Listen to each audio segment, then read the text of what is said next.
Welcome, everybody. So 4 years ago, the local summit's very first Zoom program, which is in 2020, featured our two superintendents of schools. So it's so good to have our two superintendents here with us in person today, the first time in 4 years. First of all, a very warm welcome to Dr. Charles Sampson, who joined the Mamaroneck Public Schools as Superintendent of Schools on November 1st, 2023, just over 5 months ago.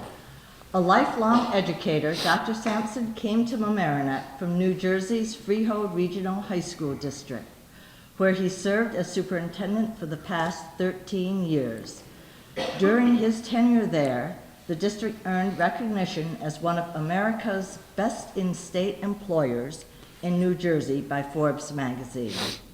Dr. Sampson earned the Distinguished Service Award from the New Jersey Association of School Administrators in May 2022. And prior to working in the Freehold District, he was the superintendent of the Verona Public Schools. Chuck's wife, Janet, is a high school social studies teacher who also coaches elite girls lacrosse teams, and he is the proud father of 4 teenagers, yes. A very busy man. And a big welcome back to Dr. Eric Lutinsky, the Rhinebeck Superintendent of Schools. I realized this morning when I said hello to him that I've never met him in person since he was appointed superintendent in the midst of the pandemic. Yes. Dr. Lutinsky has been an educator for 32 years. He came to Rhinebeck in 1995 and spent 10 years teaching high school social studies. During that time, he coached, moderated clubs, and served as the summer school principal. Shortly after becoming the principal of Rhinebeck Middle School in 2005, he earned his doctorate in educational leadership from Fordham University. He began serving the dual role of Rhinebeck Middle School principal and assistant superintendent for instruction in 2017 and took over the superintendency at the outset of the 2021-22 school year. Dr. Lutinsky and his wife live in Connecticut and have 2 children. So welcome to both of you. Thank you. It really is wonderful to be back in person. So just a quick word on the format of the program today. We have a lot to cover. We'll start with a conversation with the 2 superintendents. Then we'll open it up to questions from the audience for the last portion of the meeting. So, Chuck, since you're the newcomer to Mamaroneck. I draw the short straw. Let's start with you. Sure. This is really a wonderful opportunity for us to meet you, so thanks for being part of it.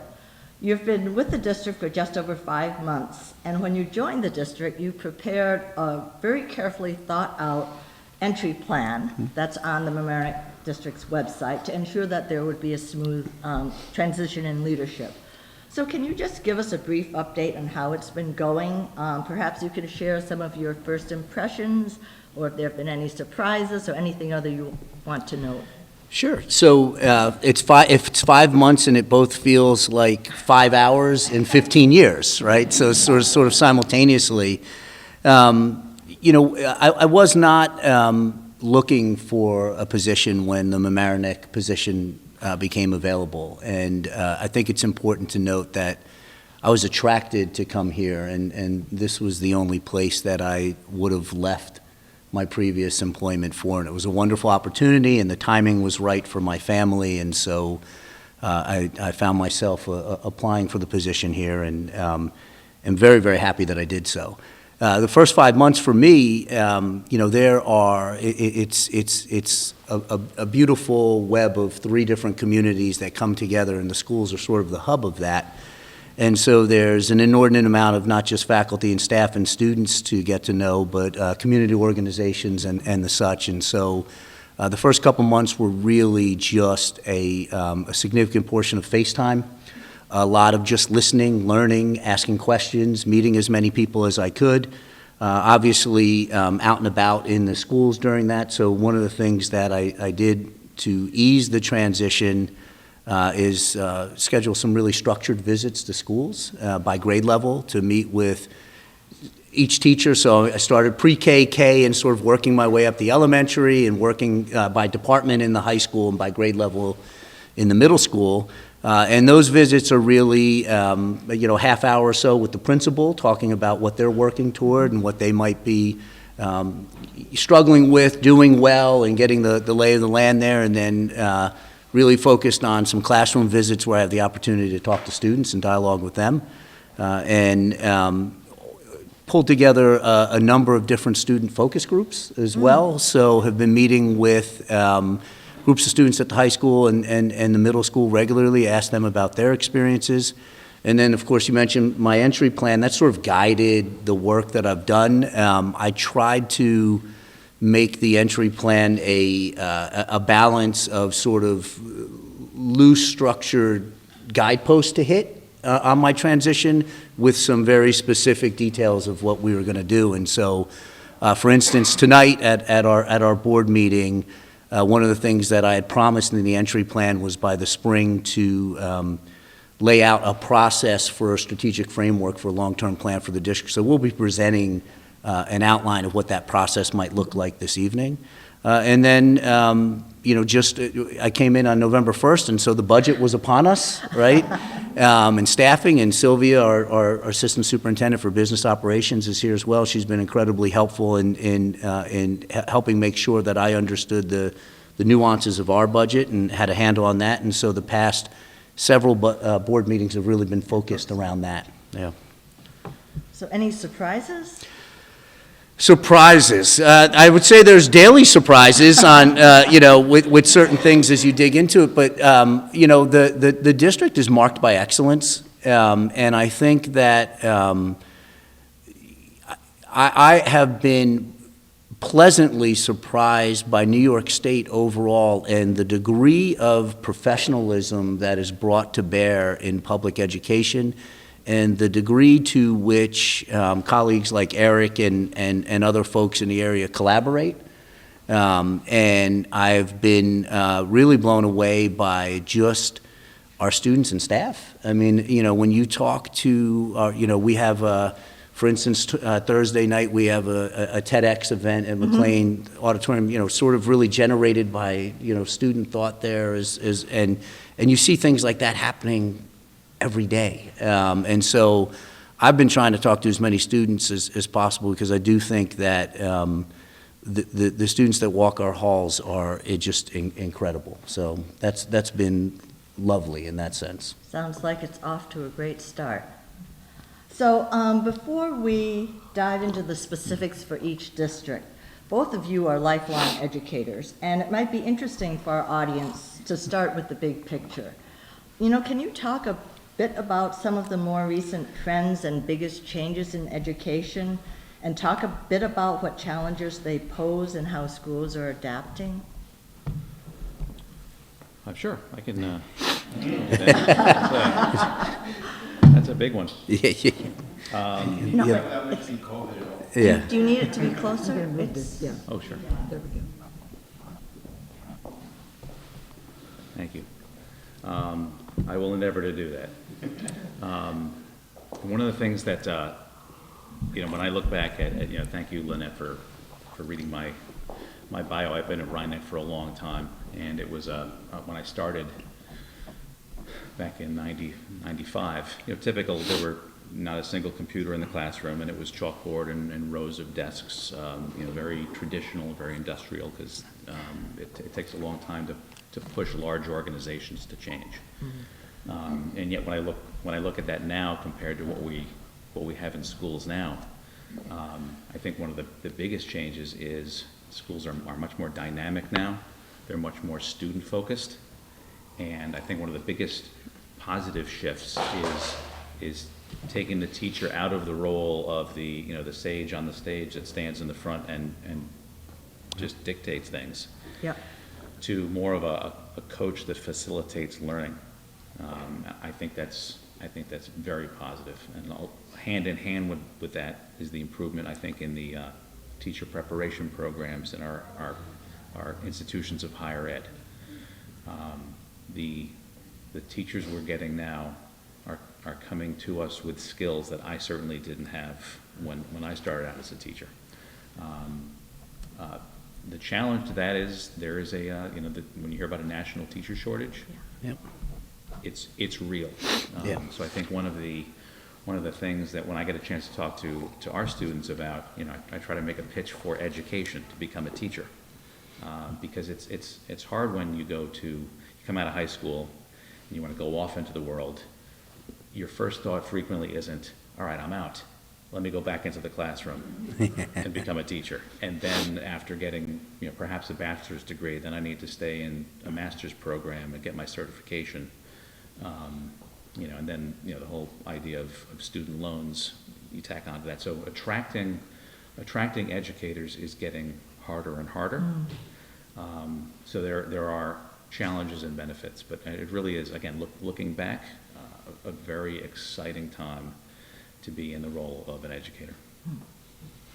Yeah, dovetail with what Eric said, but also, sort of the proliferation of social media, artificial intelligence. I mean, these are game changers on the educational front, and I was sharing the example earlier.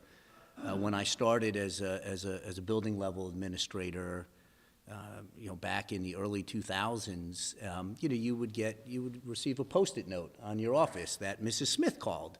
Mrs. Smith has a question, and you would look at the note and you would say, okay, I'll call Mrs. Smith back tomorrow when I have an opportunity. And now you'll receive an email, and if you don't respond within an hour, there's a community group that is organized around that email. It's been posted to Facebook, and you're suddenly answering questions that you never even saw the email to begin with, right? And so the pace of that, though, is also mirrored in what happens in the classroom. Students' access to information, the utilization of Google Classroom and platforms like that, artificial intelligence and ChatGPT and things of that nature that allow students to sort of instantly access all of this information that traditionally the teacher possessed and the students learned. Well, that's changed that entire dynamic, and it's put inordinate pressure on, I think, the folks in the profession, to Eric's point, to really engage those students in profound ways in the classroom. And so I think in many ways the role of being an effective teacher in public education has gotten exponentially more difficult in the past couple of decades. I do think the burgeoning social emotional needs that we're all facing, and they were emerging before COVID. And COVID just put an exclamation point on what was already happening. And so I think that addressing those needs of having students feel safe, secure within your schoolhouse, those are fundamentally different areas of focus for school leaders that weren't always necessarily where they were focused up until the past decade plus. Well, it's interesting you bring that up, because last year the local summit had a program regarding mental health in the school community. And one of the things we wanted to ask you about is, a follow-up to, the work that's going on. I think the challenges continue to grow in that area probably. And, any observations you have, or is there an update on how schools are managing these continuing challenges of student mental health? Yeah, I think if you looked at how a school district deploys its human capital over the past decade, you would see dramatic shifts in school psychologists, social workers, additional counselors, school counselors, all designed to further support students. Across the Mamaroneck schools, they've really engaged with IRRP, which is the International Organization for Restorative Practices, to try and build conversation. There's an inordinate amount of belonging work that's happening across the district to have students feel more of a part of a larger community and to respond to their identified needs in real time. Our elementary schools have created what they call a Sequity framework, which is SEL and equity combined. What is SEL? Social emotional learning Okay. and equity. Yeah, we drop a lot of acronyms for no apparent reason in public ed. The best was we had a speaker in with our faculty and staff on superintendent's conference day, and her first name is Seema, but everybody refers to her as Seema. And she talked about deliberate strategies in the classroom to promote a sense of belonging.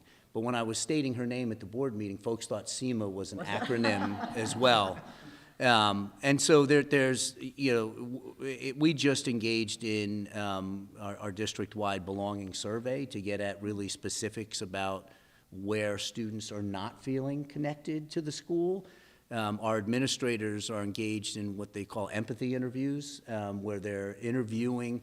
So you get the survey data, and then you see specific groups might give you a specific answer, and then they're going out and interviewing those specific groups about what is or isn't happening in the schoolhouse that's connecting you to it, and how do we work toward areas where we need more connectivity. So is this K through 12? this is K through 12, yeah. And so this is ongoing, deep, and deliberate work. And Yeah, I think- what do I you think- see in Rhinebeck?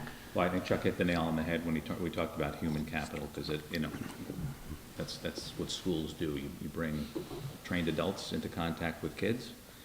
And I think one of the benefits of the past several years is it's done a lot to illuminate mental wellness issues and kind of destigmatize things, so that you're absolutely right. These problems existed beforehand. It's more okay to talk about them now. So we've done some curricular things, for example, bringing in something called an acronym DBT Steps A, which is a behavioral therapy for all of our freshmen take it. And it helps them match their emotions with their situation for an appropriate response.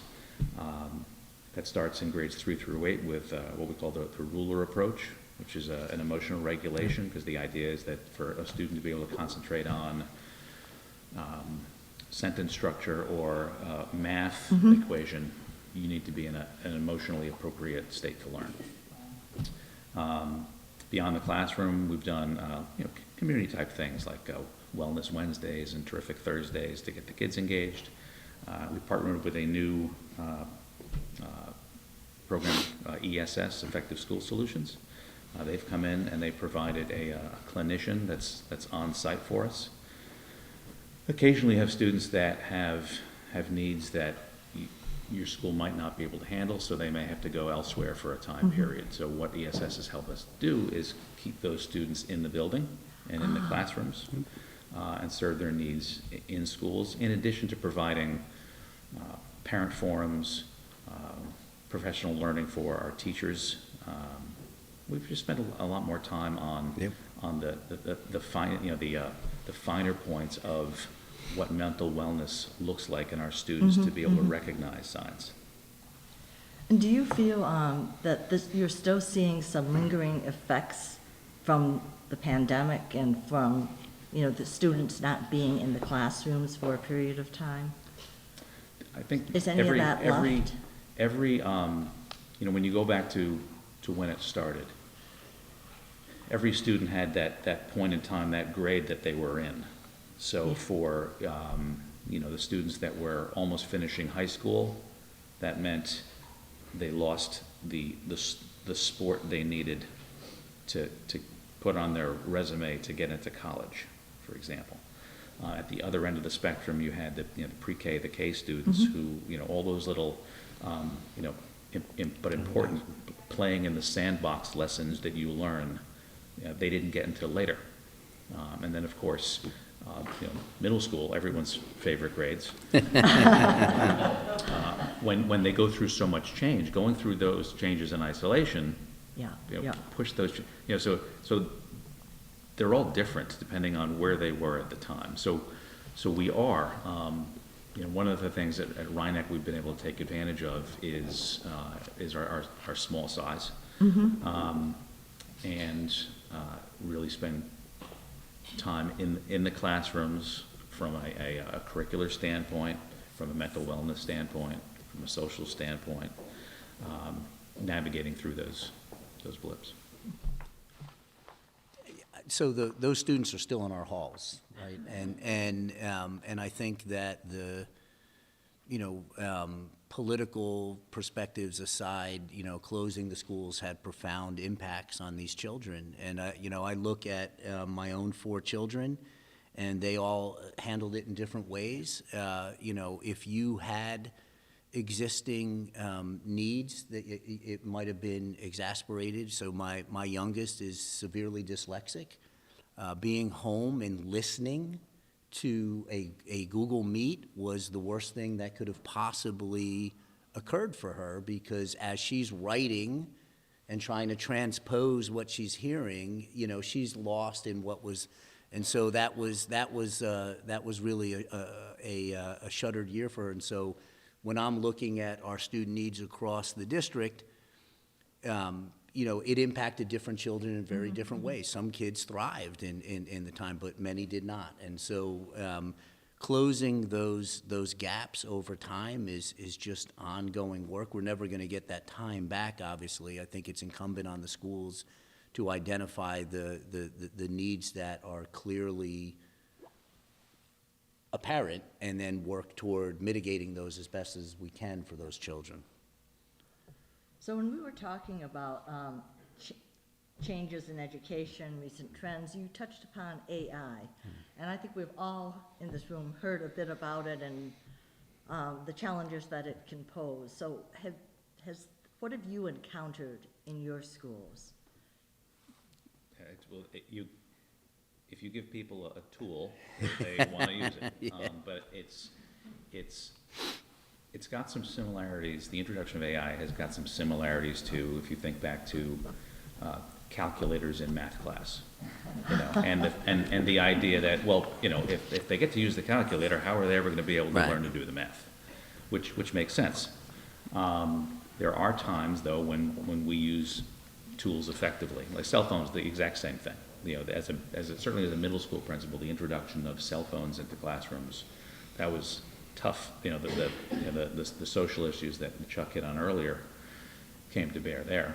But with AI, I think we had the same initial reaction. Well, hold on a second.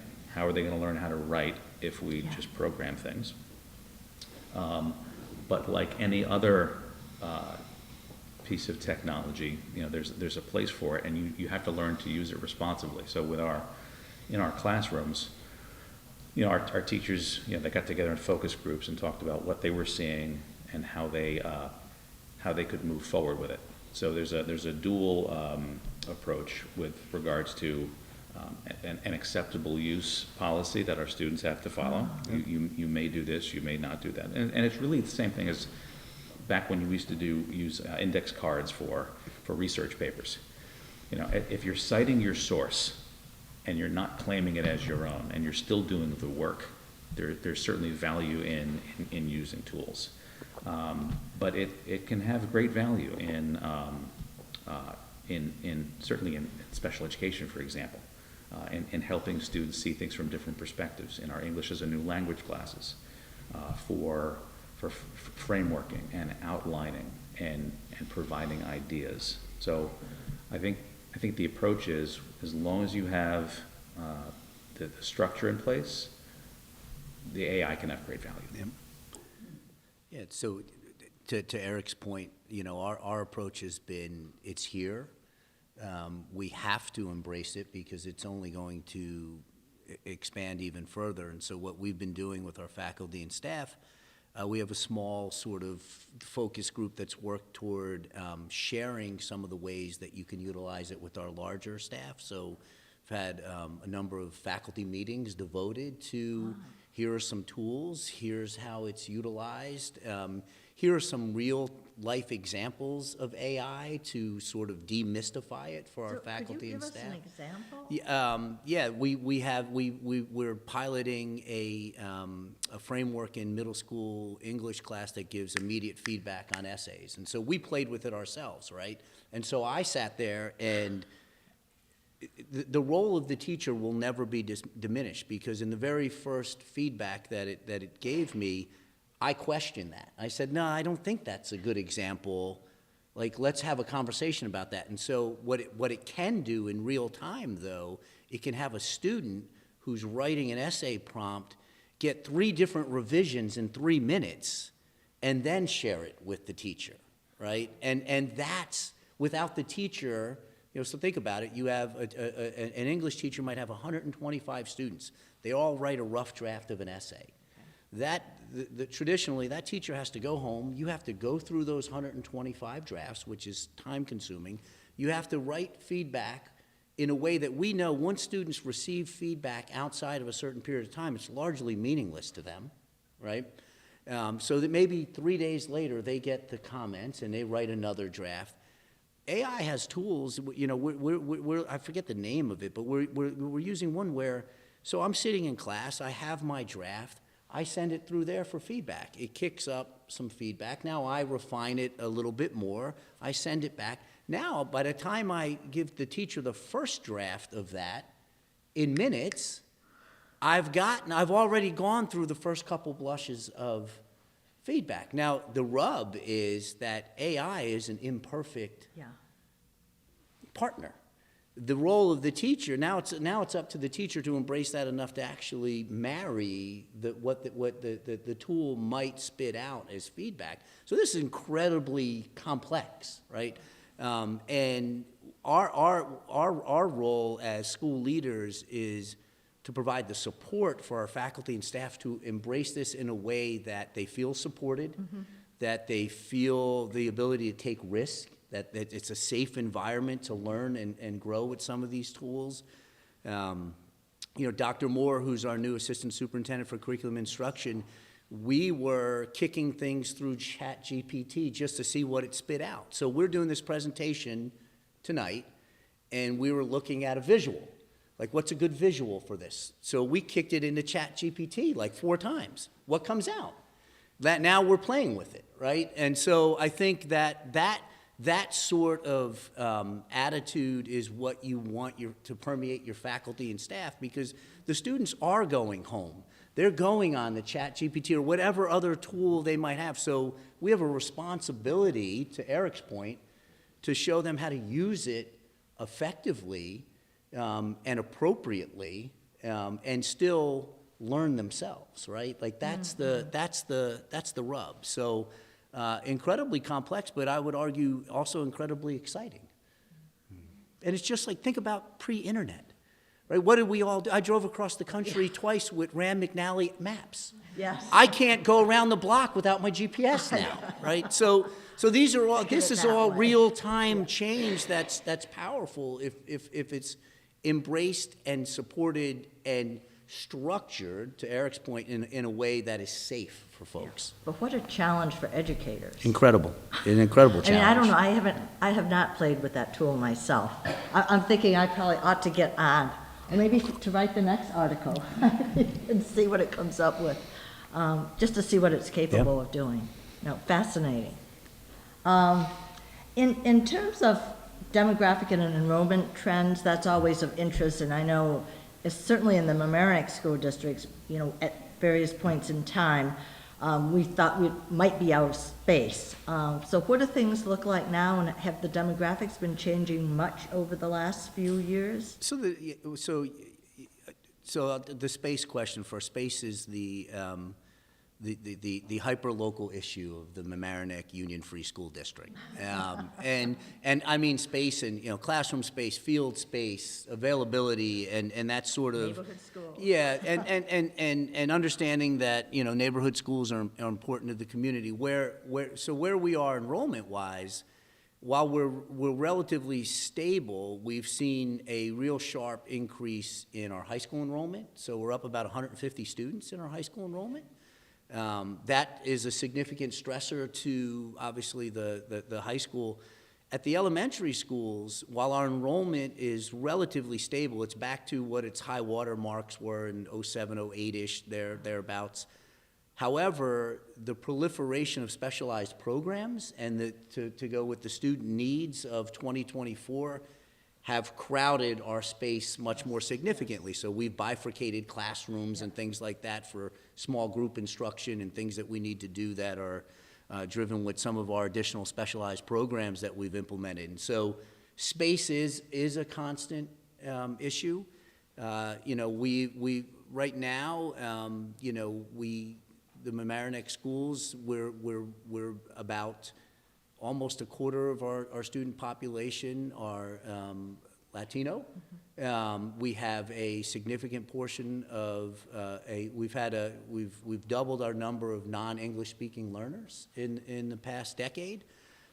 These are dramatic shifts that need to be addressed and to effectively meet all student needs, and so that has resulted in the development of some specialized programs for students. And the high school, though, is really where we've seen the push the past couple of years in terms of enrollment increase. And Eric, what about for Rhinebeck? Sure, we're relatively stable. We're probably going to be maybe 20 less next year than we were last year. We're seeing a very small incoming kindergarten class. But Chuck made up a very important point, the relationship between program and space. It's not just a matter of taking the number of students you have and fitting it in. So we have three main buildings. We have three campuses. We have a K2 building and a 3-5 building, both very beautiful 1930, 1923 structures. So they're at capacity.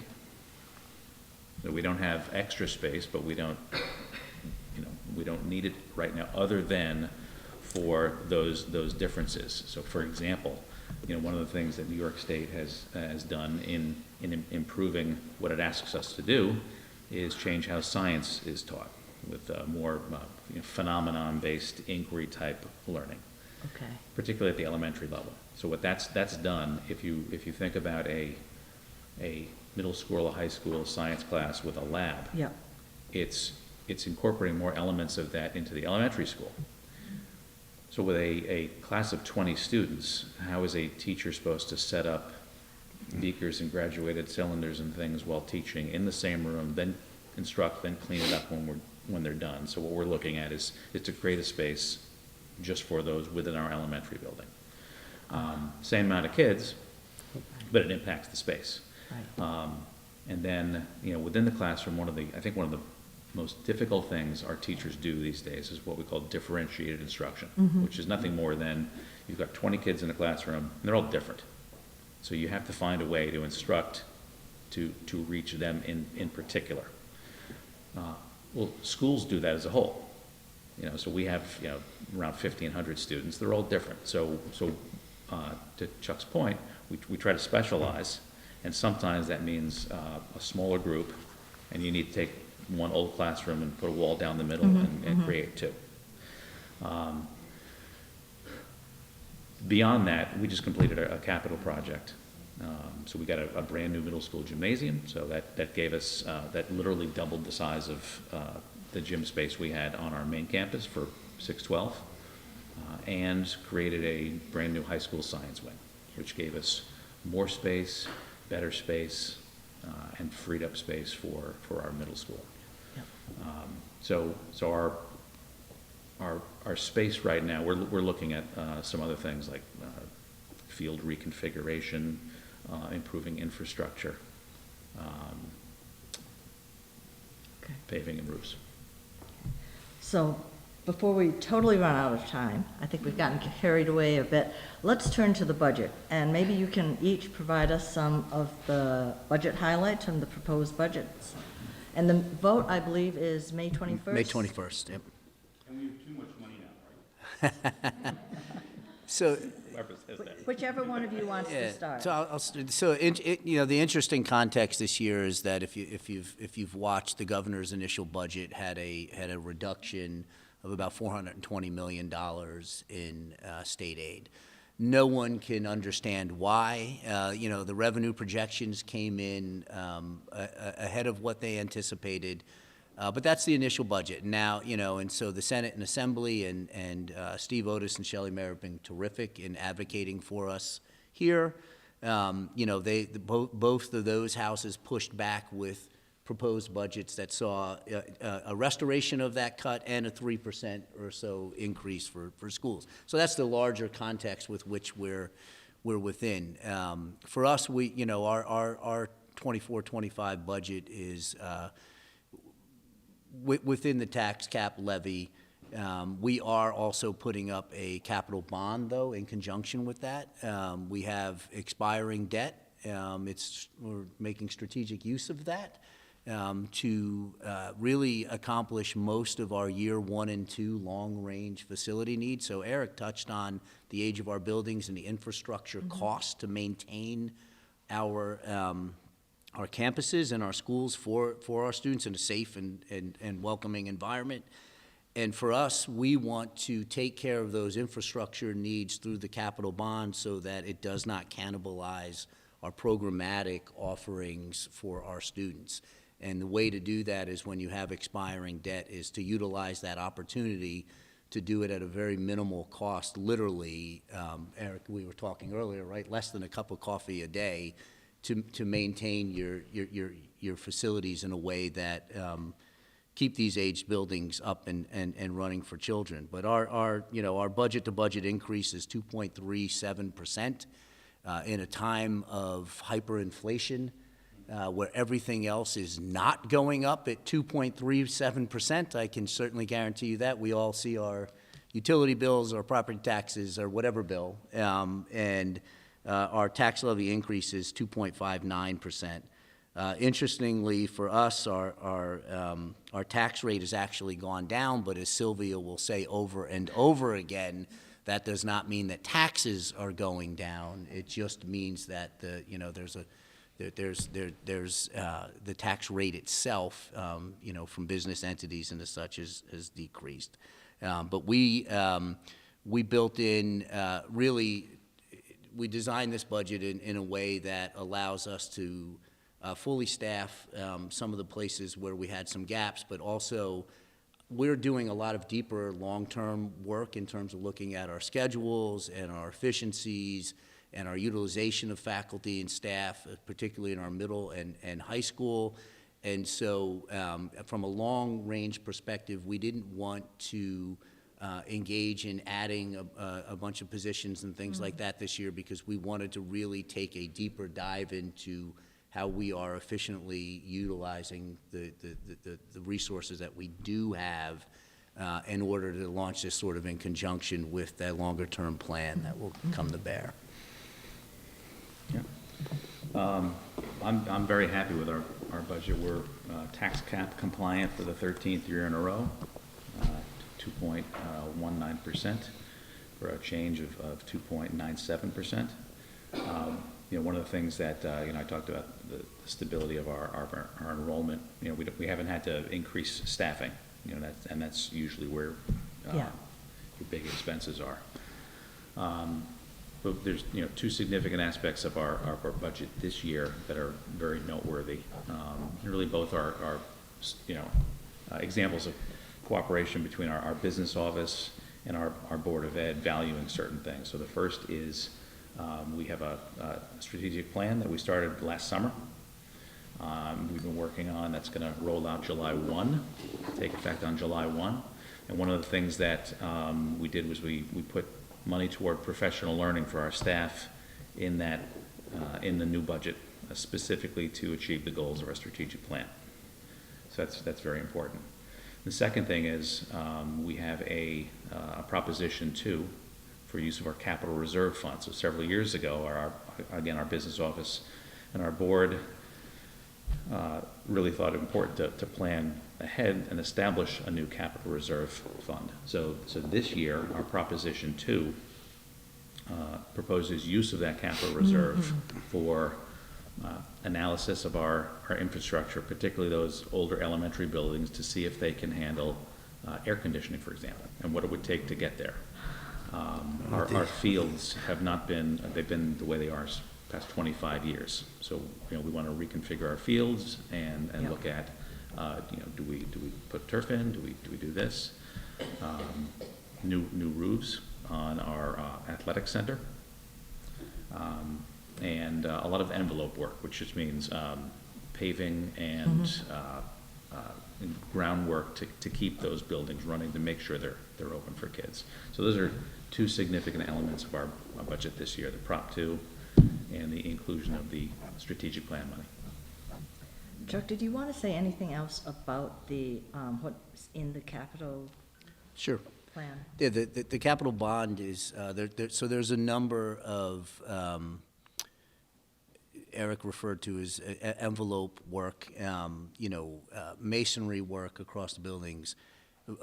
One of the most important pieces is expanding our cafeteria at our middle school. So presently, Hommock's Middle School's cafeteria is not able to seat a full class. And it obviously causes tremendous difficulty with the lunch periods and what that looks like, and space utilization, and sort of the safe and orderly organization of the building. And so we want to expand the cafeteria, which would allow for ample space for each grade level at that point in time. We're doing a lot of renovating of our kitchens. So presently, we have to ship our food from different buildings because we don't have the kitchens to make them. So in a couple of our elementary schools, we'll have full-service kitchens as a part of that, so the students can have hot meals. An awful lot of, roofing, some paving, masonry. They're old buildings, but our Sylvia and her team have done an immaculate job of maintaining them. And the purpose of this bond is all of this work only gets exponentially more expensive the more you push it off. And so the opportunity to do this, these are, districts identify 5 years of need. And, most of the work that we identified as year 1 and 2, so must be done, is the work that's encompassed in this bond. We're doing it simultaneously to debt expiring in order to have a very minimal impact to the taxpayer. Yeah. And voters will have opportunity to vote on both of these, the budget and the bond referendum. That is correct. And again, the items you mentioned on May 21st. And we'll be sending, the local summit will be sending out information, links to both of these districts have all the information on voting on their websites and information on absentee ballots. So we'll be sending links to that, to both of those out. We're probably really just about out of time from the more informal part. So we'll open it up for questions now, I think. So Sabrina is going to help with that. Carol Merrill, right here, for those of you who are old enough to remember. First hand up.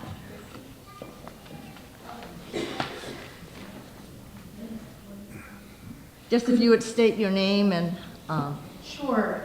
Good morning, Christy Derrico. I have children who've gone through the district, ages 31 to 15. And the beauty of our district is the diversity. My children went from MAS.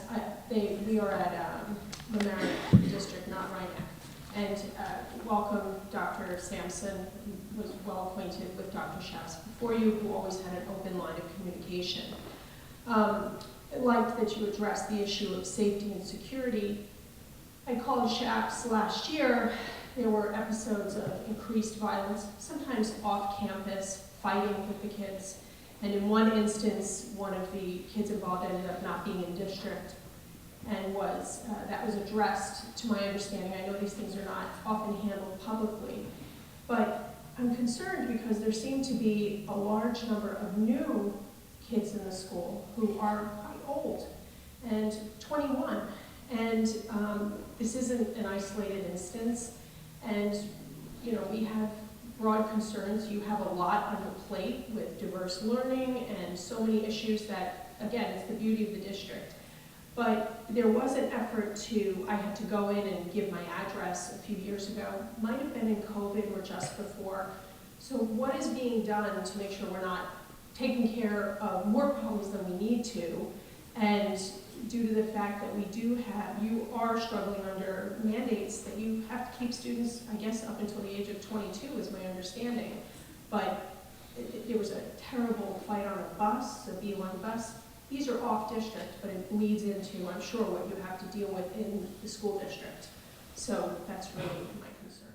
So, yeah, so there are inordinately few students that are not as part of their IEP with us until age 21. I mean, you know, you could count those students on a hand, on a single hand. So that is, we follow the law when it comes to that. In terms of what's going on with the high school in general, you know, there's been a lot of work around a student coordinator who's a social worker who was handled to explicitly work through a number of these discipline issues. So suspensions, fights, things of that nature are dramatically down at the high school this year from what they've been in years past. We also have a new coordinator of student life. I give Dr. Schaps credit for creating these positions and seeing a need. And I think that that's borne fruit. We also hired an additional assistant principal at the high school to, you know, help manage the day-to-day of the high school itself. You know, certainly things, you know, things happen off campus. You know, the police deal with them if they're a police matter. We deal with them if they bleed into the school in any manner whatsoever. But we certainly haven't felt any sort of crisis with students. If anything, the 12 we found data that supported that 12% of our students intentionally, you know, gray shirt or red shirt in a way a year, and they have some profound advantages academically, but certainly not disproportionate impact from a discipline matter. So are the age demographics posted somewhere? We would put that, I don't know how they're posted at the state level, but we certainly don't post that we have 3 students aged 19. Oh, it's just because you said it was so rare, so it just that Yeah. being personally aware of so many of them, that's why I asked the question.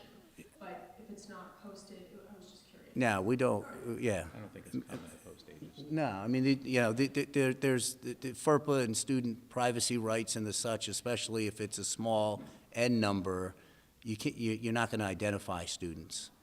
But certainly, I can unequivocally state very, very few that are that age that aren't IEP driven.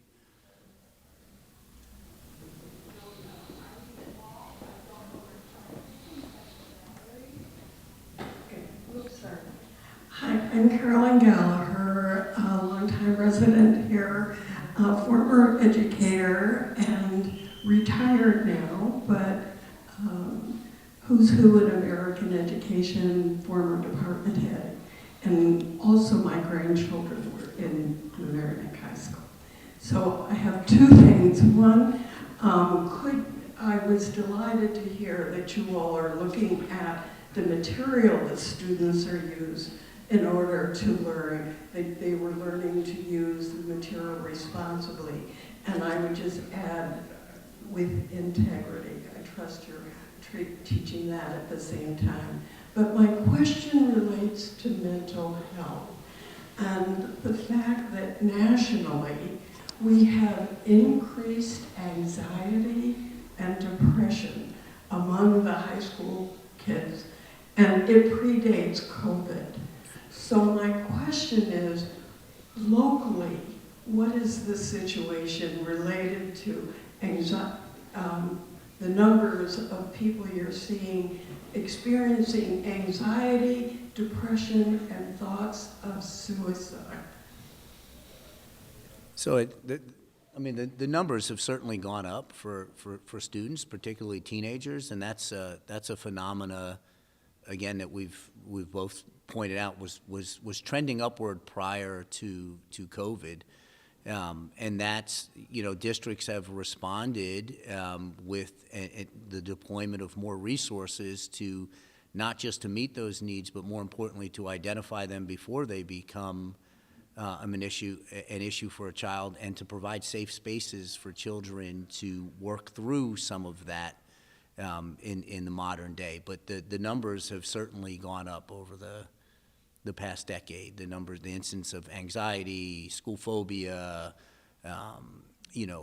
depression, those have all increased amongst students.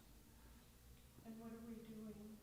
We're doing a whole heck of a lot. I mean, so the numbers of psychologists, the numbers of social workers, the increase in specialized programs to meet students, the integration of social emotional learning, and Eric noted about Ruler, and I noted about our what we call our Sequity framework at the lower grades. A lot of the belonging work that is occurring, across the district, but 6 to 12, providing students safe spaces, meeting with student focus groups, providing them counseling opportunities, working with parents. We run an awful lot of parent groups as well to help them help their children. Schools have really taken on the lion's work of this over the past decade as other social entities have sort of crumbled a bit. And through lack of funding and the such, we've done the exact opposite in schools. We've expanded our infrastructure to help students, and so our counseling departments have grown dramatically. Our school psychologists do terrific work with our students in-house, and then there's certainly partnerships with the community counseling center as well. I mean, these are important partnerships for us. All working toward making sure that each and every student feels not just safe, but a sense of belonging within the school community as well. I would echo that sense of belonging is absolutely key. And Chuck mentioned two, I think, very significant things. One is work with families, not only working with the families, but sometimes connecting families to resources within the community that can help for when the student's not in school. And the other is the idea of mental wellness is not just in the hands of the school psychologists anymore. It's not just go down to the hall and make a right in that back room, and that's where the psychologist is. Every one of our staff members. And New York State actually has requirements for training staff members on recognition of mental health, and all of our schools do that. So all teachers, all educators then? It's required. Yeah, absolutely. So that again. When the student's in social studies class, yeah. if the child is exhibiting behaviors that are different than what they normally show, or if the teacher notes something in particular, they've received the training to recognize, and then schools are networks, so they then put the child in contact with a counselor, a psychologist, a social worker. So it's very integrated. So there's, I'd say, a lot of work done in recent years on improving that process. Let's say two more questions. Hi, my name is Ann Chodosh. I'm actually a graduate of Mamaroneck High School quite a number of years ago. None of these get stuff, but I survived. Quick question. How has the political polarization of the country affected the schools, and how are you dealing with it, if it has affected it? So in keeping with I think the increase, what we've seen the past decade or so with the increase in mental health needs is an increase of what I would call language. Some of that language in the hallways that mirrors some of the political divide in the country, certainly. For us, we're really trying to approach that sort of multifaceted approach. First and foremost, helping our staff understand how to respond in real time when that actually happens, when a student says something to another student that's inappropriate or that is perhaps biased or something else in some way. How does the adult immediately respond to that? And then working with our students to increase the likelihood of an environment where that's not going to happen. And again, you do that by bringing students together, creating a sense of community. For us, one of the things that we're really trying to get at is how our students transition from one place to another. So the past couple months, we spent an inordinate amount of time looking at ways to improve our transition to the middle school and to bring students from 4 different elementary schools together sooner in more profound ways to meet each other as human beings and know who they are. Traditionally in Mamaroneck, the 4 elementary schools, you might be sort of isolated in that pocket of, you know the kids from the school you went to. And so this year, for the first time, our 6th grade transition actually is breaking down the elementary school students into small groups, and they're working together for a day on activities and team building and community building activities. And we're doing the same thing at the high school with students, more to create that sense of community amongst all and hopefully decrease the likelihood that some of that polarization that might be out there in terms of language and things like that emerges in the schoolhouse. But that's ongoing work in schools in general. We've seen in my previous district, I had a 6 high school district, we saw a sharp increase in biased language in and around the time of the last election. We're anticipating that the presidential election will be very divisive, and we're working toward creating an environment in which you shield that from the schoolhouse in terms of some of that conflict that might emerge.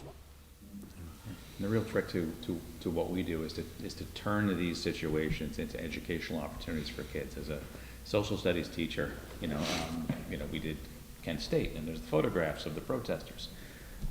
Much better to have a current example that's much more relevant to the students and the conversations they have at home with their families. So we do a lot of role modeling good behavior. It starts with the faculty and how they treat each other. The decorum that we expect, when we invite people into our buildings, the tone of the classrooms. Do you have to raise your hand? Can you talk over someone? It starts there. So as long as you have the respectful infrastructure as part of your standard operating day, then you have an opportunity to take these divisions and have real conversations about free speech or whatever the issue is. Last question? Phil Olden with the Lions, and we look forward on Thursday to welcome you both to the Lions Club to be part of that dialogue.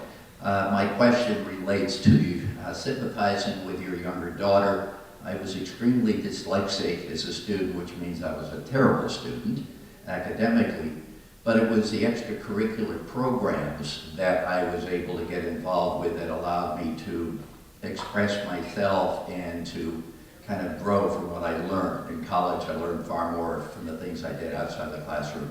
The question is, with Okra programs and the others that go beyond the classroom, are there things that you're looking to do to create those out-of-classroom experiences? Yeah, so absolutely. So one of the areas of emphasis for us in our strategic planning is looking at pathway programs for students to connect those to some sort of outcome. Whether that's interest-based, like culinary, for example. We're looking to build a pathway there. We just even in the past couple months just sort of connected an art history pathway for students for next school year. And so you have to utilize personalization with students to really have them connected to the school. So they have to, it's not just about taking classes to earn a grade. Kids are passionate about certain interest and the such. And for us, we really want to build out, a number of pathways that might be connected to a credential and some other point for students out, whether that's a CTE program, whether that's an opportunity at a local community college. So there's a lot of that happening, whether that's growing some of our clubs into academic pathways as well for students. I have not talked to any student. Usually when you ask a high school student what their most memorable experience in high school is, it's very rare that they say, my geometry class changed my life. They talk about being part of a group. They talk about being in the band. They talk about being in the play. They talk about being on a team. They talk about engaging in debate, robotics, whatever it might be. And so building out what we refer to as the second half of the day for students is just as important as the first half of the day, and connecting more students to interest. One of the things that the board has really discussed a lot publicly is really for a student who's not on an athletic team, and what does that 3 to 5 p.m. look like, and how can we be better about building out opportunities to connect students. This year we reimagined the lunch at Homics. We integrated a number of clubs that were running during lunchtime there for students to connect more kids to the school, more students to the school. We're in the midst of senior internships now at the high school and managing that, and looking at how we build out more real-world opportunities for students to do some of that. I'm hopeful from the state. The state has really put out a bold statement on what high school could be, what they need to do in order to allow us the flexibility to make that happen is eliminate the Carnegie unit, eliminate the traditional block of time that students have to do in certain courses to give us more flexibility to connect things, to the second half of the day. And I do think that you'll see in my previous role, we had a lot of success in very explicit pathways that connected kids to interest, whether that was cybersecurity, health profession, web design, things like that. You have to build those opportunities for students. And Eric? Yeah, and those extracurriculars are important to protect, because frequently around budget season, they're the Yes. low-hanging fruit that's frequently targeted. But they, as Chuck said, that's what forms the connections for the student and brings them back and keeps them out of trouble after school and keeps them positively engaged. And Chuck referred to the future that New York State is looking to. They just concluded a Blue Ribbon Commission to look at changing the graduation requirements, and at the same time simplify things but allow more personalization. So Chuck, for example, mentioned culinary to make use of your new facility. Recently we've adopted the Seal of Civic Readiness, Yep. which gives students the ability to earn social studies credits in different ways. So it allows more of a kind of a menu-based, personalized way of getting to the end of high school with the credits you need. So it's very forward-thinking and exciting. And I would really have liked to have heard more about all of these things, but I think we're out of time. So thank you both very, very much. Thank you. Thank you all. Thank you all for coming. I want to thank our panel, Eric, Chuck, and of course Lynette for this program today. Is there any announcement that anyone wants to make before I dismiss everyone? Yes, sorry. Just very quickly, League of Women Voters Luncheon is Friday. It's our annual luncheon at Wyandotte Beach Club, and the topic is going to be education.